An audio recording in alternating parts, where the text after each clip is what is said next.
What's up, everybody? Welcome back to another video. This video is 14 more horror stories animated compilation of 2016. This was suggested by, I think, like 2 people. Yeah, I haven't watched anything scary in a minute, so I thought this would be a good time to watch something scary. This is by, who is this by? Llama Arts. Keep messing that up. But yeah, I know I haven't been uploading. I think the last time I uploaded was like what, Sunday, I believe. Just been busy, work and all that. But yeah, we're back now. And we're gonna watch some horror stories. I'm not gonna watch this whole 56 minutes. No, thank you. So we're gonna only watch two True Craigslist Stories 2, and then we're gonna continue the rest in a different time. I don't know when, but yeah. If you guys do enjoy this video, please give it a like, subscribe, go over to Llama Arts channel, like the video, subscribe to their channel, and yeah, let's get into this. I'm gonna turn this up to 50. Oh, by the way, Merry Christmas, guys! If you celebrate Christmas, if you don't, Happy Holidays.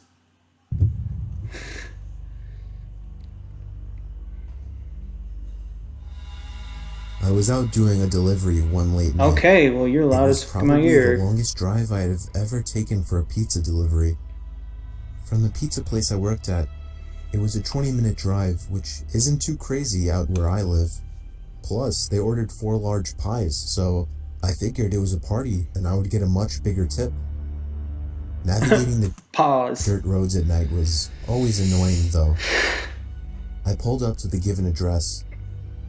It was some old, sketchy-looking building, literally in the middle of a forest clearing. There were no cars parked anywhere, or any lights on. I put my car in park and called my boss. I asked him to reread the address at least 3 times to make sure I typed it in right, but that checked out. I could tell he was in a really bitchy mood, and he told me to at least knock on the door and check it out. He would normally get mad if we took back 1 pie, but I was afraid of what he would do if I brought back 4. There is something on my hat. I was insanely unnerved, and it's freaking me the hell out. I forced myself to the front door of the building. There was no doorbell, so I just knocked really hard. If a house looks like this, I'm not even going to attempt to get out of the car. No, I'll just be like, no, sorry, boss, I'll pay for it. I heard nothing and didn't really expect to hear anything. I was extremely disappointed. Wait, how much is that pizza though? Because if it's too much, then you're gonna pay for it. Because nobody answered the door, but because I was realizing that it was all a waste of time and gas. I knocked one more time out of desperation,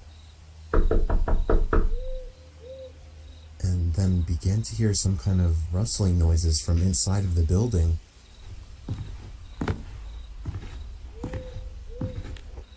I knocked again and yelled that I was the pizza guy. There was silence now. I felt a bit more uncomfortable now than before. But before I could turn around, I noticed something at the window. There was someone looking through the window. I couldn't tell if it was a man or a woman.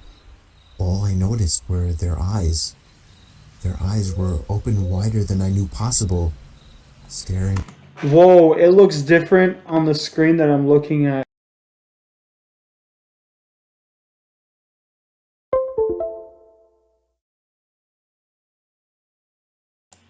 Okay, back to the regularly scheduled program. Yeah, like I was saying, it doesn't look like it does on my screen. Yeah, it's creepy. Intently at me. I was disturbed enough by this and dropped the pizzas and ran back to my car. Yeah. The shitty thing wouldn't start until turning the key for the 3rd time. Okay. I drove off the grass and back onto the dirt road, but that house had no driveway? That's another red sign. I don't even know what I'm saying, to be honest. Shaking and bumping. Something wasn't right. I didn't make it far from the building before I started hearing a sharp scraping sound coming from outside. There was so much resistance that I couldn't even drive. The car came to a stop. I got out of the car to check what the hell was wrong. A chill ran up my spine as I began to feel like my heart was constantly skipping beats. My tires had been slashed and had completely fallen off the rim. Not just the front though. All 4 tires were slashed. I realized somebody did this when I was knocking on the door to that building. Instead of running, I got back in the car and locked the doors. You can drive on rims, right? I was so close to that building, I could practically see it from where I was. No, you can't. If it weren't for the trees I don't know blocking what I'm the talking view. about. I dialed 911 and explained everything to the operator. She told me the cops would be over as soon as possible. This dude really freaking out, bro. I asked her if it was advisable to stay in the car or run, and she told me it would be best to stay in the car with the door locked. Yeah, don't be running. She asked, don't ever run. Don't run. me to stay on the line with her until the cops arrived. My whole body was shaking. In all directions, there was nothing but dark, seemingly endless forest. I knew it would take forever for the cops to get there. I was not comfortable with sitting in that car so close to whoever did this. The next part, though, they probably right behind you. Utterly destroyed me. It still shakes me to this day, and I hope nobody ever has to experience this kind of fear. As I was scanning all the windows, making sure nobody was outside, I looked in the rearview mirror, and there was the same person. The same person I Bro. saw at that window. Eyes open wider than ever. I could see now that Bro. it was a woman, and I could ever so slightly see a smile begin to spread across her face. I opened my door and full-on sprinted into the woods, not caring how much noise I made. I ran until I was out of breath, which didn't take long. This dude ran, bro. And I hid behind a giant log on the ground. I tried to cover my loud breathing with my hand as I waited and waited for what felt like hours. He probably saw a until ghost. I finally heard sirens in the distance. I gathered up all the stamina I had left to run all the way back in the direction of the dirt road. He is running, look at The him. glowing red and blue lights came into view, and I had never felt better in my life. They were parked in front of my car, investigating with flashlights. I came out yelling at them like a lunatic to help me. I fell to the floor and started to gag, almost throwing up from running so much. They picked me up and began to question me, to which I explained everything to the best of my ability. One of the 2 cars drove over to the building, and the 2 officers began to search the building. They came back with nothing except for a couple of spiky objects. These objects were exactly the same as the ones used to slash my tires. The cops guessed that it was some kind of sick, demented couple, being that I saw the woman, but unfortunately they were never found. And that still kills me to this day. Well, what if she was by I herself? obviously quit my job right after that. Okay. I started working at a local grocery store. I know that I'll never forget seeing that woman at the back of my car.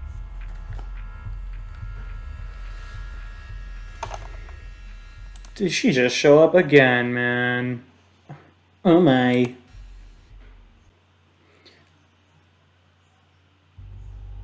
Okay, this one is... Which one is this? True Homo Alone Story 3. I recently moved out, and I already have a horror story to tell. The house I moved into isn't anything impressive. It's just a house that's How long is appropriate this for one? 1 or 2 people. Oh, it's not that long. But I'd say right away, I started hearing weird sounds coming from inside the walls. I first heard it in the kitchen, and then in the bathroom, but on night 3, I started hearing it in my bedroom. I was sure there was some kind of animal living in my walls. I just had to figure out how to get rid of it. Okay. The next morning, I didn't even have enough milk to fill the bowl of cereal. I couldn't believe I hadn't realized I needed more milk. In fact, I seemed to be eating up all of my food pretty fast. Bro. If you know you're not eating it, What, are you drunk every single night? I woke up in the middle of that night to the sound of breathing. Not my breathing. It sounded just like the breathing of a person. I flipped the lamp on and it stopped. I chalked it up as my mind playing tricks on me after waking up. The next day was really hot, so I turned on the AC for the first time. I checked every single vent, and some of them weren't blowing any air, one of them being the vent right next to my bed. I peered through the vent with a flashlight. There wasn't even a duct behind the vent. It was just the inside of the wall. What? It seemed that whatever air duct was in there had been removed. Unfortunately, I didn't look into the air conditioning system while buying the house, so I didn't know about this. That night, I had to sleep Or they just didn't tell in you. the heat with no AC, so I was up pretty late, constantly rolling around and flipping the pillow over. Then I eventually started to hear the breathing again, but this time I was fully awake. I knew it was real this time. It was coming to my left. I looked to my left at the air vents. The sound was surely coming from in there. I grabbed the flashlight again and shined it in through the vent. I dropped it and screamed. There was someone's face peering through the cracks of the vents. The first thing I saw were their eyes, open wide and glowing. I screamed all the way down and out the house. I soon found out there was a crazy, dangerous homeless man living in my walls, and he had been eating my food ever since I moved in.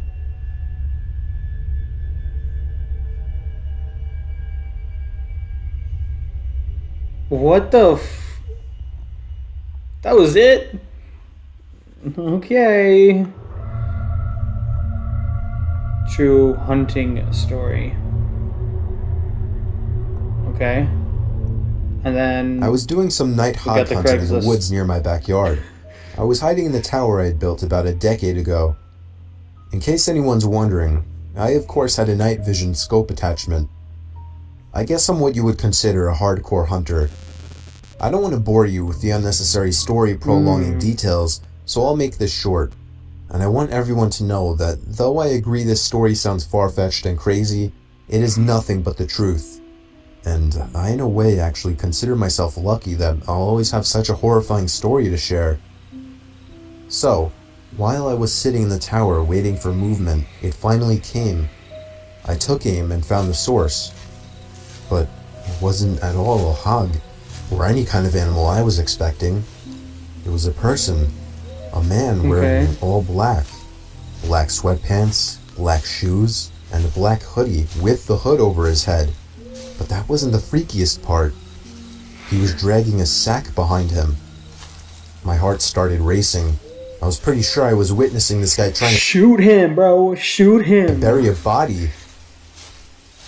I continued to watch him. This is America. Everybody shoot each other for no reason. But then he slowed down, and I swear I'm gonna to God, it looked I'm gonna get fucking. People are gonna tell me to shut the fuck as up. if he turned his head up to me. I ducked down under the wooden walls of the tower. You have a gun. You have a gun. You're really that pussy, bro. Shaking in my boots. Yes, I had a I'm gun, sorry. but just the idea of using it against a person is horrifying. Yeah, but still, if they trying to hurt you, what are you gonna do? Just let them? I lay low, praying to God that he hadn't seen me. It wouldn't make sense if he could, though. It's practically pitch black out here, or at least that was my logic. Seconds felt like an eternity as I waited for the footsteps in the leaves to move elsewhere, but I didn't hear any footsteps. All I heard was the sound of a foot hitting one of the wooden planks on the ladder of the tower. I felt the entire tower vibrate and shake as there were 2 more steps moving up the ladder. At this point, I was asking myself deep down, am I going to be able to shoot someone? Yeah. But for some reason, whoever was down there decided not to climb all the way up. Because they knew you had a gun. As I heard them jump back down to the forest ground and began dragging the sack away. I think I stayed frozen like a statue for at least 10 minutes before even peeking over the ledge again. The coast seemed clear. I had to get home and warn the police immediately. I hopped over the ledge and descended down the ladder. I turned on my pocket flashlight, which in hindsight was a stupid move considering the situation, and ran back in the direction of my house. I was only able to run for about 10 seconds or so when I heard the rapid, manic footsteps crunching the leaves from behind me. I took a look over my shoulder, and there he was, inches away from my face. I spun around and shot him in the shoulder. He stopped and screamed in agony, and I took that moment to finish my dash to my house.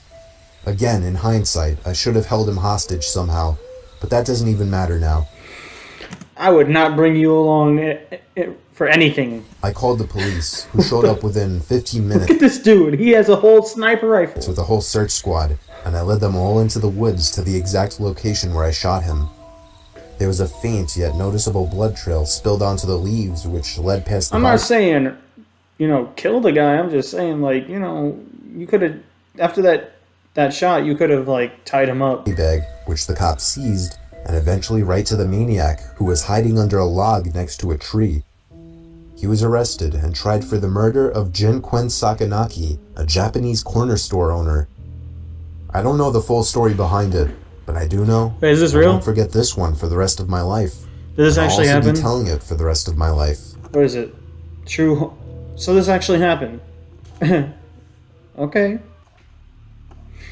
Okay. Abandoned. I'll never forget the time Wait, what my is brother it? snuck out past our bedtimes to explore an allegedly haunted house down Abandoned the block. house, yeah. Yes, I said bedtime, as I was only 10 and my brother Luke was only 12. When our parents said goodnight to us, I went to Luke's room and we took a couple hand-powered flashlights with us and hopped outside through the window. Luckily, his room was on the first floor.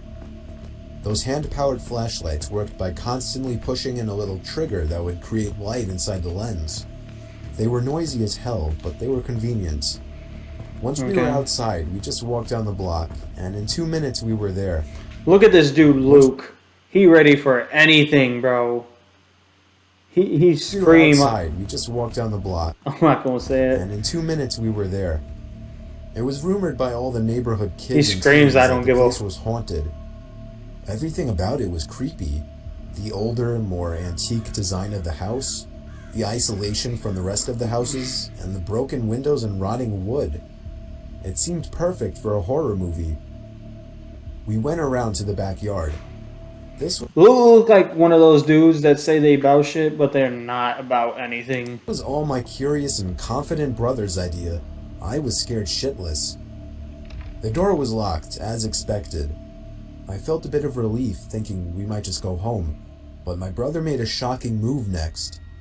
He grabbed a plank of wood laying in the grass and began smashing the already chipped window. Eventually there was enough of an opening to unlock it and slide it up completely. We hopped inside and began cranking. So you're breaking and entering now? Flashlights.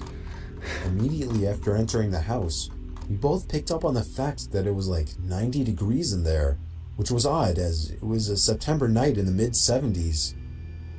There was no graffiti. He said it was a September night in the mid-70s. Global warming wasn't as bad. Or anything anywhere. In fact, it was relatively empty besides a few pieces of furniture that were clearly not worth taking along. Why would you even take anything from a house that's abandoned? If it's abandoned, it's most likely haunted. To enter the house, I think that's how it works, right? Or at least from the back.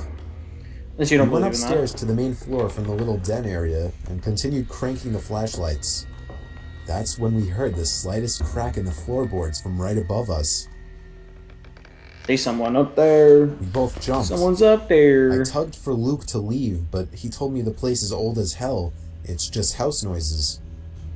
I stopped cranking the flashlight at this point, and I urged Luke to do the same, but he only called me stupid for suggesting something so ridiculous. Then there was another crack in the floorboards from above us. Oh my gosh, bro.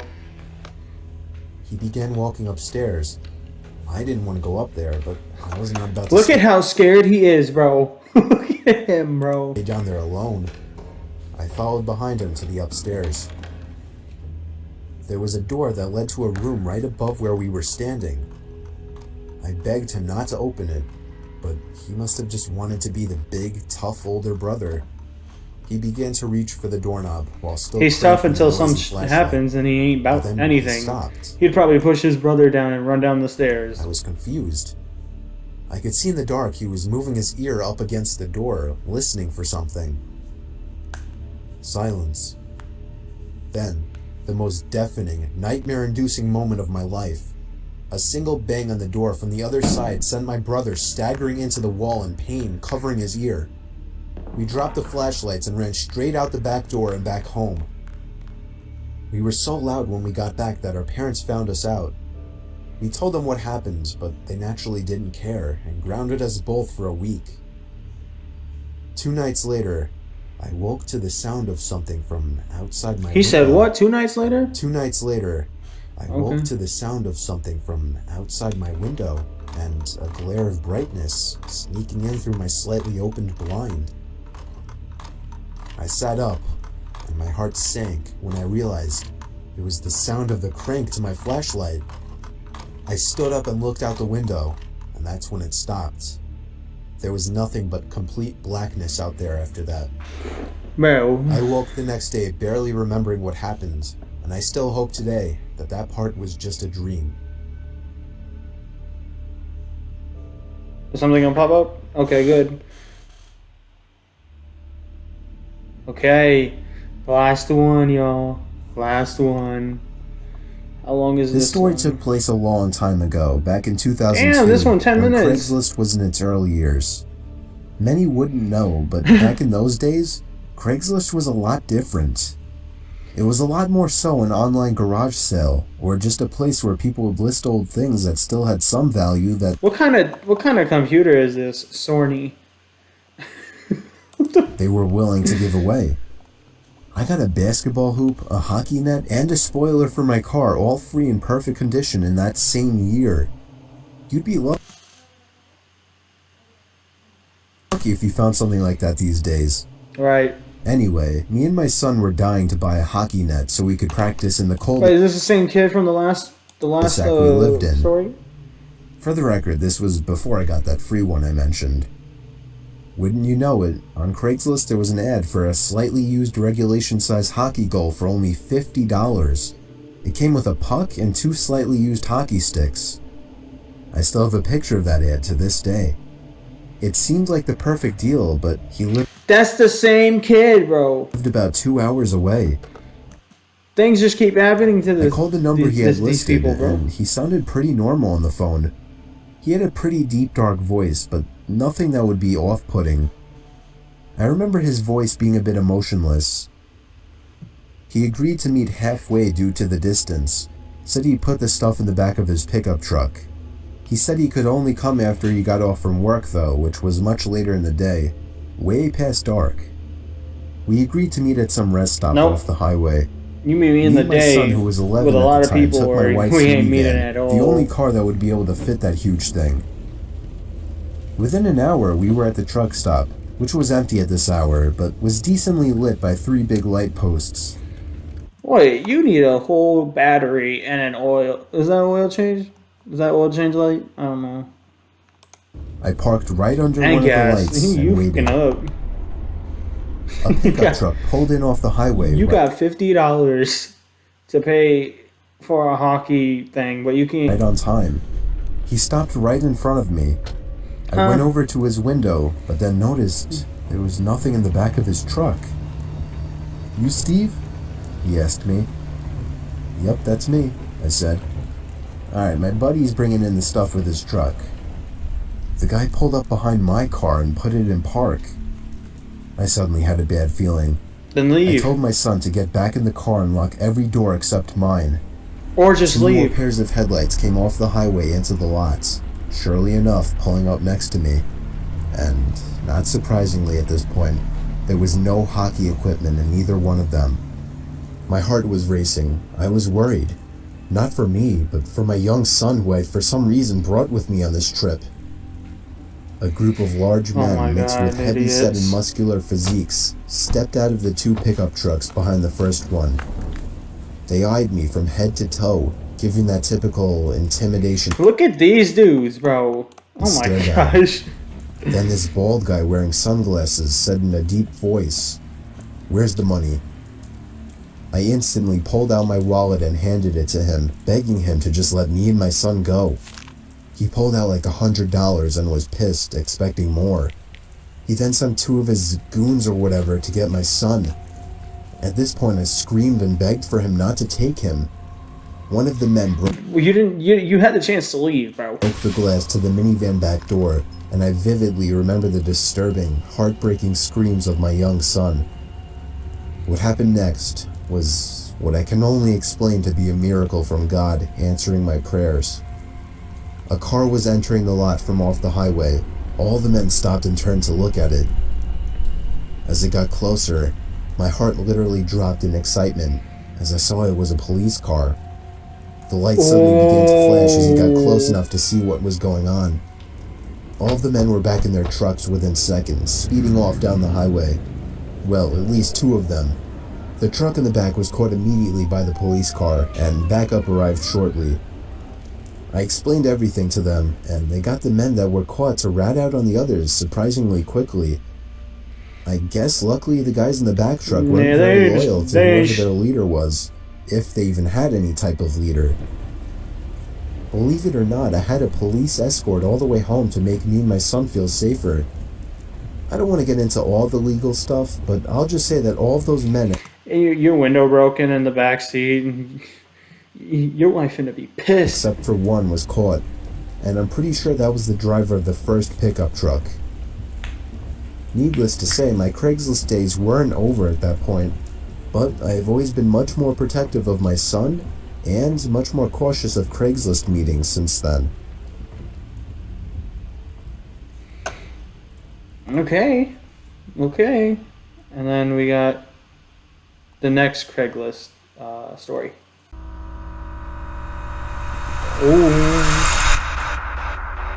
Alright. The missing lighthouse keepers. There was once an isolated island off the coast of Scotland where 3 lighthouse keepers lived and were responsible for keeping the building intact. One day, when their monthly supply ship dropped in, the island was silent. No response from the lighthouse keepers. Eventually, the captain and some crew members went to investigate and found a disturbingly empty lighthouse. 2 of the 3 waterproof coats were missing from their hangars, and the kitchen was left in a state as if people had left in a hurry. The lighthouse log only added more mystery to the situation. The log described how one of the keepers wouldn't talk, and the other continuously cried for hours. All this pain and fear seemed to be coming from what was referred to as a powerful storm looming in the distance. However, this begs the question, why were they so scared of a simple storm? They should have been safe in the brand new lighthouse, right? The log goes on to talk about how they all sat close together and prayed for the storm to be over. The final log states, "The storm has passed, the skies are calm, and God is over all." Their bodies were never found, and the cause of their death is still a mystery to this day. The most accepted theory is that they somehow got swept out to sea during the storm, never to be seen again. But waves get really, really high when storms like that happen. You know. Final detail remains, one that scared the captain and his crew to the bone.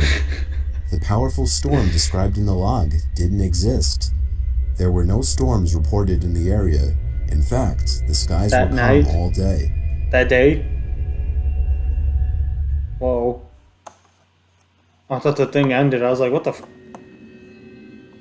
It was 2 years ago. Whoa, what was that? I was called in to do the night shift, 10 p.m. to 4 a.m. at 7-Eleven, since somebody called out.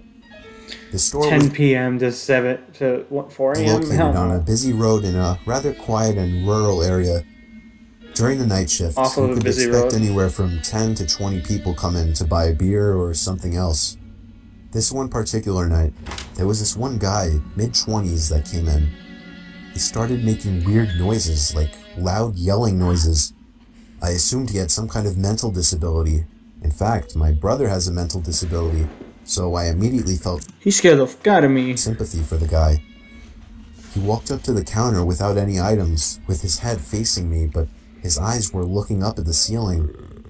I felt uncomfortable. I honestly didn't know how to deal with Sir, are you good? it. I tried speaking with him, but he only responded in loud noises. I kept checking if he was with someone outside, but he was alone. There weren't any cars in the parking lot, so I assumed he walked. He walked.